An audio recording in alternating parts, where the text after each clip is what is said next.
Baik, saudara-saudara, saya suka berpikir sederhana, nggak mau berpikir rumit, karena berpikir rumit itu capek. Dan belum tentu kita udah capek berpikir rumit, ternyata bukan itu adanya. Kadang-kadang saudara cenderung kita manusia sekarang ini, hal-hal yang sederhana kita pikirkan kesulitannya. Kenapa tidak hal yang sulit kita pikir sederhananya apa? Tapi mungkin orang berpikir begini, iya namanya Tuhan kasih kita pikiran, kita harus gunakan pikiran itu untuk mengkaji, untuk mengelola, untuk mengolah segalanya saudara. Tapi ternyata Tuhan, bukan itu tujuan Tuhan memberikan kita pemikiran. Karena itu izinkan saya hari ini untuk mengajak kita merenungkan tentang realita atau konsep. Apakah sesuatu yang kita sedang hadapi, yang sedang kita amati, yang sedang kita lihat itu sesuatu yang sifatnya realita ataukah hanya konsep? Saudara-saudara, jujurnya sering kita terbawa pada konsep pikirannya orang per orang. Padahal realitanya nggak seperti itu. Misalnya, kalau kita belum kenal seseorang dan kita punya teman yang kenal orang itu, biasanya kita dipengaruhi oleh dia, mengatakan, hati-hati dengan orang itu ya. Padahal kita nggak kenal. Akhirnya saudara, mau nggak mau, kita akan memandang orang itu seperti apa kata teman kita, betul nggak? Tapi apakah benar orang itu seperti itu? Kan belum tentu. Tetapi saudara, kita terpengaruh. Bahkan kita mungkin berkenalan pun tidak ingin dengan orang itu. Karena apa? Konsep berpikir seseorang sudah mempengaruhi konsep berpikir kita. Ini yang jadi problema saudara dalam hidup. Sehingga kita mulai dibatasi oleh konsepnya kita. Saya ajak kita melihat ini saudara. Saya coba lihat-lihat, saya coba belajar saudara. Dalam pikiran kita banyak sekali saudara. Ini memang hal-hal yang sifatnya bisnis dan sebagainya. Banyak sekali pikiran kita. Apa yang kita lihat, apa yang kita dengar, apa yang kita alami, apa yang kita pelajari. Semua itu kan masuk dalam memori bawah sadar kita. Masuk dalam memori kita itu mengendap saudara. Dan saudara-saudara juga tahu bahwa kita punya memori itu jauh lebih hebat dari memori handphone saudara. Karena memori handphone itu kan hanya menciplak sistem memorinya kita, sistem berpikirnya kita. Walaupun katanya sekarang sedang dirangkai, sedang dirancang teknologi yang akan melampaui daya pikir manusia. Tapi tetap yang merancang itu kan pikiran manusia. Betul saudara? Jadi di pikiran kita semuanya itu ada. Dan inilah yang akan berinteraksi dengan yang namanya objek. Jadi kalau kita melihat satu benda, langsung apa-apa yang kita punya pengalaman, pemahaman tentang objek ini, maka dia akan buat kesimpulan, oh ini adalah ini. Sehingga saudara, kalau ada objek yang belum pernah kita lihat, belum pernah dengar, kalau orang bertanya pada kita, saya nggak tahu. Tapi kalau itu pernah kita lihat, langsung kita berinteraksi. Oh itu adalah ini, itu adalah ini. Sebenarnya pemikiran yang kita sampaikan itulah yang disebut dengan konsep yang ada dalam pikirannya kita. Kembali saudara, misalkan saya punya alat kecil di sini. Ini alat pencet di sana gerak-gerak gitu loh. Kalau saudara belum pernah pegang alat ini pasti bingung, apa sih itu, apa sih itu? Kok bisa sih, bisa. Pasti saudara punya beberapa, oh itu adalah ini. Tetapi beda dengan saudara yang memang tahu alat ini dan menggunakan alat ini. Saudara bisa menjelaskan alat dengan baik. Nangkap saudara? Itulah hidup. Jadi saudara, kalau kita berpikir apa itu konsep, apa itu realita, konsep adalah sesuatu yang dipahami, sesuatu yang kita pahami. Pemahaman kita tentang sesuatu itu konsep, pemahaman.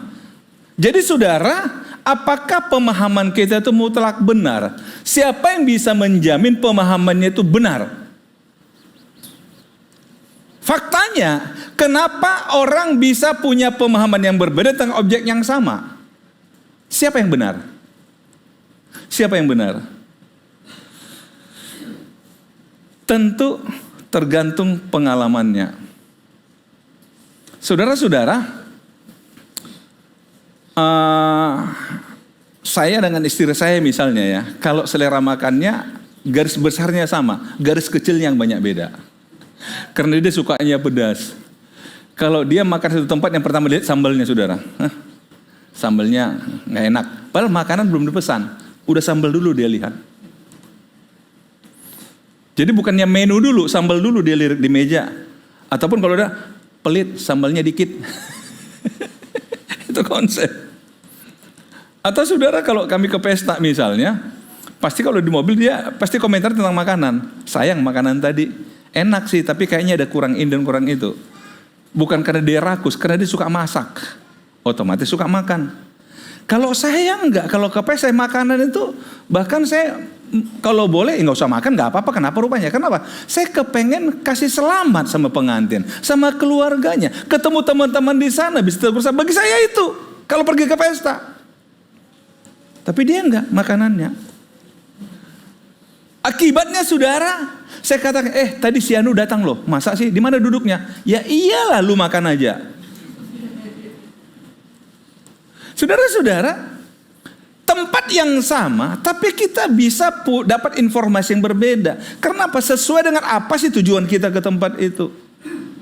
Sementara kalau kita bisa bicara realita adalah fakta. Fakta itu adalah sebuah kebenaran. Fakta itu kebenaran. Nah, saudara, satu ayat dalam Alkitab yang saya ingin kita coba renungkan. Berbahagialah orang yang lapar dan haus akan kebenaran, karena mereka akan dipuaskan. Tadi saya katakan fakta adalah kebenaran. Kebenaran itu fakta sebenarnya. Sering sekali saudara kita tidak sabar untuk mencari kebenarannya, tapi langsung buat kesimpulan. Tapi Yesus katakan kita harus lapar dan haus akan kebenaran. Artinya apa? Sesuatu itu baru dikatakan benar kalau engkau sudah selidiki, engkau sudah teliti, engkau sudah yakini, kumpulkan berbagai informasi, baru buat kesimpulan. Jangan buat kesimpulan baru diselidiki. Kalau dalam metodologi penelitian sudah namanya deduktif. Tapi yang Tuhan mau metodologinya adalah induktif. Saudara yang ada di kampus pasti paham. Yang enggak, renungkan aja. Tinggal cari di Google. Saudara-saudara, yang Tuhan mau itu kita objektif dalam melihat sesuatu, menilai sesuatu. Lapar dan haus akan kebenaran. Cari kebenaran. Cari kebenarannya seperti apa. Jangan cepat kita menyimpulkan sesuatu. Dan itu gaya kita atau gaya orang pada masa kini kan begitu. Karena itu saudara, kadang-kadang saya agak pusing nonton televisi. Kalau mulai ada pejabat ceramah misalnya, kasih pendapat, langsung itu kira-kira maksudnya apa? Yang ditanya orang lain. Dalam hati tanya aja orang itu. Tapi kalau nggak begitu, nggak laris televisi kan? Makanya ada pengamat, apalagi? Selain pengamat apalagi? Pakar dan sebagainya. Sebenarnya tujuannya apa? Mencari kebenaran. Tapi sayangnya subjeknya diabaikan. Asumsi, konsep mulai dikumandangkan saudara. Nah, saya ingin kembali ke sini saudara. Ternyata dalam bahasa Alkitab yang disebut dengan kebenaran di sini itu adalah dari bahasa Yunani dikaiosune, yang itu bisa kebenaran, bisa keadilan. Dan ternyata yang disebut kebenaran adalah fakta hukum atau keputusan hukum. Artinya apa? Yang sudah diuji di pengadilan dan semua kesaksian didengarkan, barulah dikatakan inilah kebenarannya. Tuhan mau kita berpikir hal yang benar, bukan asumsi, bukan konsep.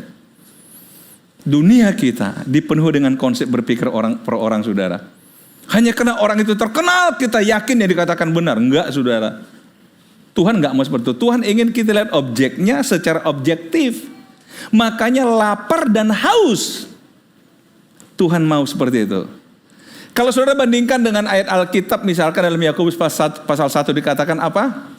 Hendaklah setiap orang cepat mendengar, lambat berkata-kata. Mengapa kita cepat mendengar, lambat berkata-kata? Artinya apa? Tolong kumpulkan dulu banyak informasi sebelum engkau menyimpulkan sesuatu, sebelum kamu mengomentari sesuatu. Sekarang enggak dapat informasi, komentari. Saya dulu saudara paling suka, saya suka nongkrong, mungkin iseng sifatnya, dulu lah. Di tempat di mana abang-abang becak suka nongkrong, minum kopi sambil main catur gitu. Saya suka duduk di situ. Mereka kenal saya nggak kenal mereka. Dan kadang-kadang saya bisa terhibur di situ karena mereka berdebat untuk sesuatu mereka nggak tahu. Nah, jadi sering kejadian saudara, mereka perdebatkan yang mereka nggak tahu, tapi saya tahu faktanya. Saya pikir saya mau ngomong, nanti kok saya campuri masalah mereka. Ya udahlah, saya anggap seru-seruan aja lah. Berdebat mereka sampai bertaruh bahkan. Bertaruh kita ya. Jadi manusia memang suka begitu. Kenapa? Karena dia akan berikan pendapat sesuai dengan informasi yang ada di mana? Di pikirannya, di memorinya dia. Nah, saya kenapa tahu? Karena saya sudah punya informasi yang benar tentang apa yang mereka diskusikan. Kan itu aja bedanya. Tapi sayangnya orang-orang tidak punya informasi juga memberikan pendapat. Kenapa orang bertengkar? Saya kembali lagi saudara. Ternyata saudara, survei membuktikan orang lebih capek mendengar daripada berkata-kata. Survei membuktikan, betul nggak? Kenapa orang nggak sabar untuk mendengar? Karena mendengar itu capek, pengen ngomong. Makanya terjadi pertengkaran. Karena semua pengen ngomong. Kenapa ngomong? Capek saya dengarnya Pak, capek harus ngomong saya. Oh. Kenapa capek mendengar? Karena ada konsepnya. Karena dia punya informasi. Ketika dia dengar sesuatu yang nggak sesuai, dia kan pengen ngomong. Makanya suruh diam, capek. Halo, yang suka bertengkar? Sehingga saudara, kalau orang ngomong-ngomong, Bapak nggak mau dengar, itu namanya bertengkar. Tapi kalau semuanya diam, ini namanya merenung. Jadi saudara, unik. Makanya saya katakan tadi, yuk kita coba lihat hidup ini sederhana. Janganlah ikut rumit saudara. Udah banyak hal yang perlu dipikirin, jangan tambah pikiran lagi, memikirkan sesuatu yang nggak perlu dipikirin. Kadang-kadang coba lihat, yang gak ada hubungan sama kita pikirin orang, kita bahas. Akhirnya kita marah-marah. Kenapa gitu pakaiannya? Kenapa gitu? Lucu kali. Ya suka-suka dia. Kalau saudara gak suka, jangan berpakaian seperti dia, kan selesai. Kenal juga enggak, kita komentari. Woi. Tapi saudara, mari kita kembali. Karena itulah saudara, Rasul Paulus itu mengatakan begini, kalau kamu ingin mencari kebenaran, saya kembali dulu ayat tadi itu ya. Karena mereka akan dipuaskan. Artinya apa? Kalau kita sudah ketemu kebenaran sesungguhnya, kita pasti puas. Kita pasti puas. Kalau sudah ketemu apa yang sesungguhnya, fakta sebenarnya itu apa, kita pasti puas. Mereka akan dipuaskan. Akan dipuaskan. Hampir sama saudara, kalau saudara di dunia kampus misalnya, meneliti sesuatu, kalau udah ketemu hasilnya, itu puasnya luar biasa. Saya mau cerita saudara, kami kan di sekolah pendeta, sekolah teologi khususnya kan belajar namanya hermeneutika. Hermeneutika adalah metode belajar Alkitab. Jadi bagi kami itu ditanamkan bahwa ayat-ayat itu harus diteliti, didalami dari segi latar belakangnya, budayanya, macam-macam. Jadi saudara, kita itu nggak bisa hanya baca ayat selesai, nggak bisa saudara. Kita disuruh teliti. Ini siapa bicara pada siapa, apa yang dibicarakan dan mengapa dia bicarakan itu perlu penelitian. Dan begitu kita ketemu saudara, puasnya luar biasa. Jadi saudara-saudara, jangan kira khotbah itu hanya baca ayat, kemudian tampil depan, bisa ngomong selesai, enggak. Karena itu sering terjadi, saudara bisa cek ke istri saya. Kalau saya persiapan khotbah, udah ketemu sesuatu, saya nggak sabar nunggu minggu, saudara. Saya khotbahin istri saya. Benar. Karena saya katakan, waduh ini ternyata ini. Dengar ini loh. Oh gitu ya? Ya. Tentu nggak saya suruh dia duduk situ, saya mau pesan aja, enggak lah. Paling saya ceritakan sama dia hanya 2-3 menit aja kesimpulannya. Itu. Ada kepuasan saudara. Kenapa tidak seperti itu kita mencari kebenaran? Kenapa terlalu cepat kita terprovokasi oleh sesuatu yang belum tentu orang itu benar? Karena orang itu hanya sampaikan konsep berpikir dia. Ini yang Tuhan mau di hidup kita. Dunia sekarang akan semakin sulit karena media sekarang semakin mudah diakses saudara. Kalau saudara nggak hati-hati, tidak punya rasa penasaran untuk sesuatu yang benar, saudara akan jadi korban. Nangkap saudara? Makanya dipuaskan kalau dapat informasi yang benar. Kemudian saudara, kalau kita lihat Rasul Paulus akhirnya mencoba menerjemahkan pemikiran Yesus ini dengan mengatakan begini aja lah. Cobalah melatih dirimu, melatih kebiasaanmu secara positif. Melatih dirilah. Caranya bagaimana? Pikirkan hal yang benar. Jadi akhirnya saudara-saudara, semua yang benar, semua yang mulia, semua yang adil, semua yang suci, semua yang manis, semua yang sedap didengar, semua yang disebut kebajikan dan patut dipuji, pikirkanlah semuanya itu. Saya coba ambil analogi begini saudara. Ada orang bilang sama saudara, katakanlah seumpama, di Cambridge kemarin atau seminggu lalu ada orang lompat dari lantai 2 ke bawah. Waduh, kepalanya pecah, otaknya terurai. Ngeri. Kemudian saudara, sehari berikutnya orang katakan pada saudara, yuk ke Cambridge yuk. Enggak ah. Kenapa? Memori saudara sudah ada Cambridge itu horor. Betul? Setuju nggak? Enggak ah. Tapi sebaliknya, kalau informasi yang datang pada saudara, di Cambridge itu, di lantai, di LG, ada satu gereja RPC namanya. Waduh, setiap orang datang ke sana, pulang dikasih emas 2 gram. 2 gram. Saya yakin saudara penasaran, di mana sih itu, masa sih? Yuk ke sana yuk. Di mana bedanya yang tadi orang ngajak saudara-saudara nggak mau, sekarang kok jadi mau? Di mana bedanya? Tempatnya sama loh. Informasi yang sampai kepada kita itu menentukan sikap kita. Jujur saudara. Berapa banyak kita dipermainkan oleh informasi yang kita baca, yang kita dengar, sehingga kita punya konsep yang keliru pada sesuatu. Nangkap saudara maksud saya? Karena itu Paulus katakan, jangan izinkan pikiranmu memikirkan hal-hal yang jelek, hal-hal yang buruk, hal-hal yang salah. Tapi izinkanlah pikiranmu memikirkan hal-hal yang benar, hal-hal yang mulia, hal-hal yang suci.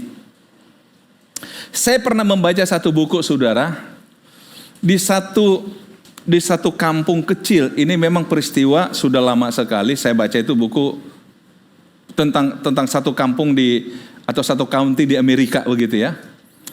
Jadi di sana saudara, di kampung itu setiap malam pasti ada rumah yang kecurian. Dan rumah kecurian itu biasanya seperti urut kancing gitu loh. Orang terkaya, kemudian berikutnya ini berurut gitu. Saudara-saudara, polisi di daerah itu sudah berjuang untuk mengintip, nggak berhasil. Mereka buat kayak jaga malam, nggak berhasil menangkap malingnya. Nggak berhasil. Sampai akhirnya masyarakat udah menyerah, ya sudahlah. Bahkan sampai akhirnya saudara lihat, di kampung itu, kalau orang kecurian itu sudah ngomongnya itu udah sombong. Tadi malam aku kecurian loh, berarti saya orang kaya, kira-kira gitu. Karena sudah menunjukkan, kenapa orang-orang gak punya duit gak pernah kecurian? Kenapa mau dicuri, kan gitu. Berarti kalau orang kecurian, berarti dia termasuk kategori status sosialnya menengah ke atas. Tetapi kan ini polisi penasaran. Ini kayaknya nggak bisa begini. Ini kita seperti dilecehkan habis ini. Akhirnya dengan segala cara, polisi berhasil menangkap pencurinya orang kampung sendiri. Tangkap, langsung penjarakan 9 tahun, saudara. 9 tahun.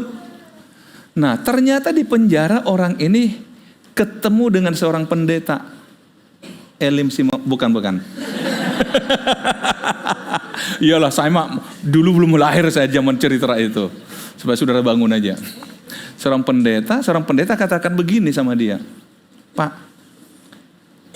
kamu itu orang hebat loh. Buktinya bertahun-tahun orang kampung dan polisi kamu bisa kelabui. Kamu itu orang hebat. Kamu itu orang cerdas luar biasa. Cuma sayangnya kecerdasanmu kau gunakan untuk hal yang negatif. Seandainya kamu lakukan untuk hal yang positif, kamu pasti menjadi orang hebat, orang besar, orang terkenal. Dia merenung. Begitu masa hukuman selesai, saudara, dia memilih pindah ke distrik lain dan bekerja sebagai buruh tani. Karena memang dia punya kecerdasan, saudara. Gak lama akhirnya dia mulai memiliki lahan. Gak lama jadi pengusaha pertanian. Tapi di sana dia karena ingin melupakan masa lalu, dia ganti identitas. Dia ganti nama.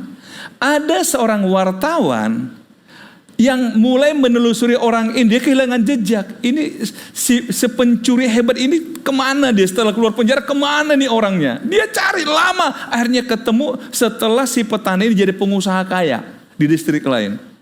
Kemudian diinterogasi. Dia katakan, apa yang membuat hidup Anda berubah? Dia cerita, saya di penjara ketemu seorang pendeta. Pendeta akhirnya sadarkan saya. Dan saya mulai sadar, seandainya dari dulu-dulu saya gunakan kecerdasan, keahlian saya untuk hal yang positif, mungkin saya akan 10 kali lebih hebat daripada hari ini. Apa mau saya katakan di sini, saudara? Tuhan berikan kita pikiran.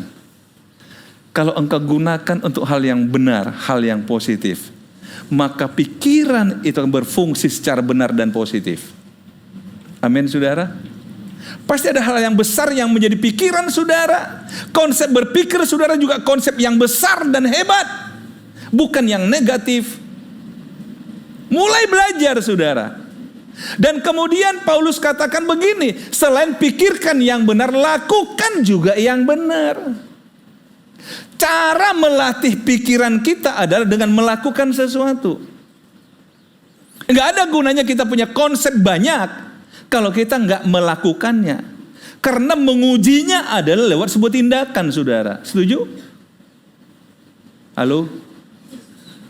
Orang berenang, belajarnya harus di kolam, bukan di ruangan begini.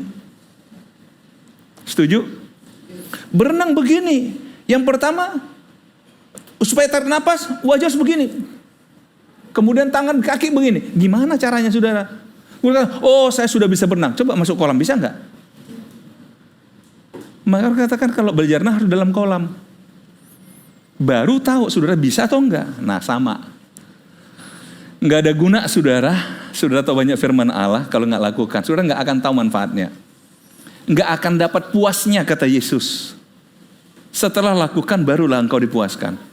Makanya Paulus mengatakan apa? Lihat. Dan apa yang telah kamu pelajari, dan apa yang telah kamu terima, dan apa yang telah kamu dengar, dan apa yang telah kamu lihat padaku, lakukanlah itu. Inilah yang mengubah konsep berpikir kita. Kenapa ada orang dengar firman Allah tapi dia susah menerima? Karena dia coba adu dengan konsepnya dia. Tapi kalau ingin membuktikan apakah konsep dia benar atau konsep Tuhan benar, ya lakukan, coba. Lakukan apa yang kata Tuhan. Barulah engkau tahu. Benar nggak engkau puas dengan itu? Maka sama-sama Allah sumber damai sejahtera akan menyertai kamu. Tuhan tidak akan memberikan damai sejahtera bagi orang yang suka berpikir keliru, bagi orang yang konsep berpikirnya keliru, salah, enggak. Tapi kalau hati kita, pikiran kita terbiasa dengan hal yang benar, itu jadi persemaian yang baik bagi Tuhan, juga menaruh damai sejahteranya di situ. Tapi kalau cara berpikir kita suka negatif, nggak akan mungkin damai sejahtera bisa ada di situ. Karena Tuhan nggak akan taruh di situ, saudara. Karena apa? Lahan hati kita itu nggak tepat. Tapi coba pikirkan yang benar, lakukan yang benar, melatih diri untuk itu. Katakan, aku berikan damai sejahtera. Engkau akan dipuaskan dalam hidup ini. Jadi saudara, jangan mau dipermainkan oleh pikiran saudara, oleh konsep-konsep negatif dalam hidup saudara. Coba diuji ulang. Apakah konsep yang saudara miliki itu benar atau salah? Amin saudara. Cari tahu, lapar haus sampai menerima, memahami yang benar. Bahkan tadi bahasa hukumnya, maaf di sini ada beberapa petugas hukum. Tapi saya coba lihat, itu seperti sudah diuji lewat hukum, lewat pengadilan, bahwa inilah kebenarannya, fakta hukumnya, inkrah. Wah, keren istilah saya hari ini. Amin saudara. Jadi jangan percaya sesuatu yang belum inkrah. Wow.